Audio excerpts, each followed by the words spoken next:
Red ಕಲರಲ್ಲಿ ಕಾಣಿಸ್ತಾ ಇರೋ ಸಬ್ಸ್ಕ್ರೈಬ್ ಬಟನ್ ಮೇಲೆ ಕ್ಲಿಕ್ ಮಾಡಿ, ಹಾಗೆ ಪಕ್ಕದಲ್ಲಿರೋ ಬೆಲ್ ಐಕಾನ್ ಮೇಲೆ ಪ್ರೆಸ್ ಮಾಡಿ. ಎಲ್ಲರಿಗೂ ನಮಸ್ಕಾರ. ಕರ್ನಾಟಕ ರುಚಿ ಚಾನಲ್ಗೆ ಎಲ್ಲರಿಗೂ ಸ್ವಾಗತ. ನಾವು ಫ್ರೆಂಚ್ ಫ್ರೈಸ್ನ ಹೊರಗಡೆ ರೆಸ್ಟೋರೆಂಟ್ಸಲ್ಲಿ ತಿಂತಾ ಇರ್ತೀವಿ. ನಾವು ಮನೇಲೇ ಈಸಿಯಾಗಿ ಮಾಡ್ಕೋಬೋದು. ಫ್ರೆಂಚ್ ಫ್ರೈಸ್ನ ಹೇಗೆ ಮಾಡೋದು ಅಂತ ನೋಡೋಣ. ಪೊಟೆಟೊ ತೊಗೊಂಡಿದ್ದೀನಿ, ಆಲೂಗಡ್ಡೆ 3 ತೊಗೊಂಡಿದ್ದೀನಿ. ಈ ಥರ ಉದ್ದುದ್ದ ಇರೋ ಆಲೂಗಡ್ಡೆನ ತೊಗೊಳ್ಳಿ. ಚಿಪ್ಪೆ ಎಲ್ಲ ತೆಗೆದ್ಬಿಡೋಣ. ನೋಡಿ, ನಾನೆಲ್ಲ ಚಿಪ್ಪೆನ ತೆಗೆದಿಟ್ಕೊಂಡಿದ್ದೀನಿ ಈ ಥರ. ಇವಾಗ ಇದನ್ನು ಕಟ್ ಮಾಡ್ಕೊಳ್ಳೋಣ. ಈ ಎಡ್ಜ್ನು ಕಟ್ ಮಾಡಿಬಿಡ್ಬೇಕು. ಕಟ್ ಮಾಡಲಿಲ್ಲ ಅಂದರೂ ಏನು ಪರವಾಗಿಲ್ಲ. ಅದೇ ನಿಮ್ಗೆ ಈವನ್ನಾಗಿ ಬರಬೇಕು ಶೇಪ್ ಅಂತ ಅಂದರೆ ಈ ಥರ ಎಡ್ಜಸ್ನ ಕಟ್ ಮಾಡ್ಕೋಬೇಕು. ಇದನ್ನು ವೇಸ್ಟ್ ಮಾಡಲ್ಲ, ಇದನ್ನು ಲಾಸ್ಟಿಗೆ ಹಾಕೊಂಡ್ರೆ ಆಗುತ್ತೆ.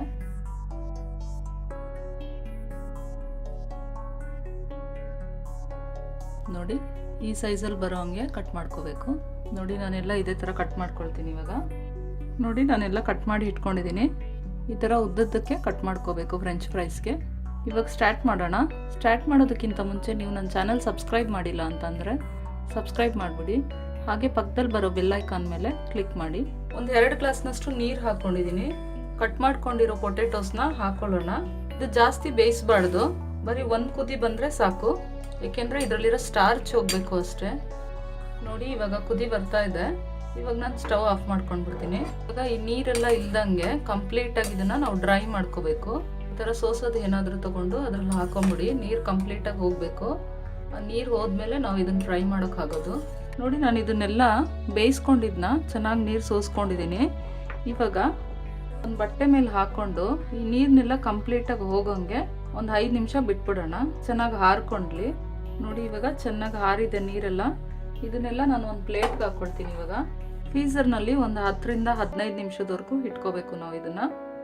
ಆಮೇಲೆ ನಾವು ಇದನ್ನು ಫ್ರೈ ಮಾಡಬೇಕು. ನಾನು ಇವಾಗ ಇದನ್ನು ಫ್ರೀಝರ್ನಲ್ಲಿ ಇಟ್ಕೊಂಡು ತೊಗೊಂಡು ಬರ್ತೀನಿ.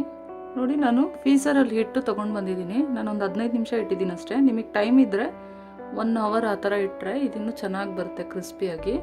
ಟೈಮ್ ಇಲ್ಲ ಅಂದರೆ ಒಂದು 10-15 ನಿಮಿಷನಾದರೂ ಇಟ್ಕೋಬೋದು. ನಾನು ಎಣ್ಣೆ ಇಟ್ಕೊಂಡಿದ್ದೀನಿ. ಎಣ್ಣೆ ಚೆನ್ನಾಗಿ ಕಾಯ್ದಿದೆ. ಇವಾಗ ನಾವು ಫ್ರೀಝರಲ್ಲಿ ಇಟ್ಕೊಂಡಿರೋ ಆಲೂಗಡ್ಡೆನ ಇದಕ್ಕೆ ಹಾಕೊಳ್ಳೋಣ. ಇದು ಪೂರ್ತಿಯಾಗಿ ಫ್ರೈ ಮಾಡಬಾರ್ದು, ನಾವು ಒಂದು 60% ಮಾಡ್ಕೋಬೇಕು. ಇದನ್ನು ತಣ್ಣಗೆ ಮಾಡಿ ಮತ್ತೆ ಇನ್ನೊಂದು ಸರಿ ಕರಿಬೇಕು ನಾವು.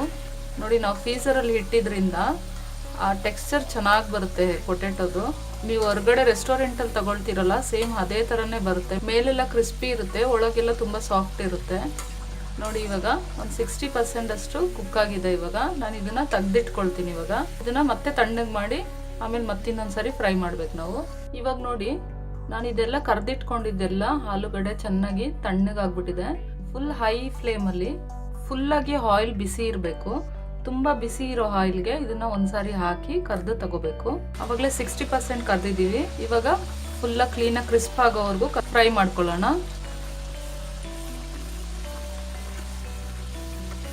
ನೋಡಿ, ಇವಾಗ ಗೋಲ್ಡನ್ ಬ್ರೌನ್ ಕಲರ್ ಬಂದಿದೆ. ಇಷ್ಟು ಬಂದಿದ ತಕ್ಷಣ ತೆಗೆದಿಟ್ಕೊಳ್ಳಿ. ಇನ್ನು ಜಾಸ್ತಿ ಕಲರ್ ಬರಬಾರ್ದು, ಇಷ್ಟು ಬಂದರೆ ಸಾಕು ಫ್ರೆಂಚ್ ಫ್ರೈಸ್ಗೆ. ನೋಡಿ, ನಾನೆಲ್ಲ ಕರ್ದಿಟ್ಕೊಂಡಿದ್ದೀನಿ.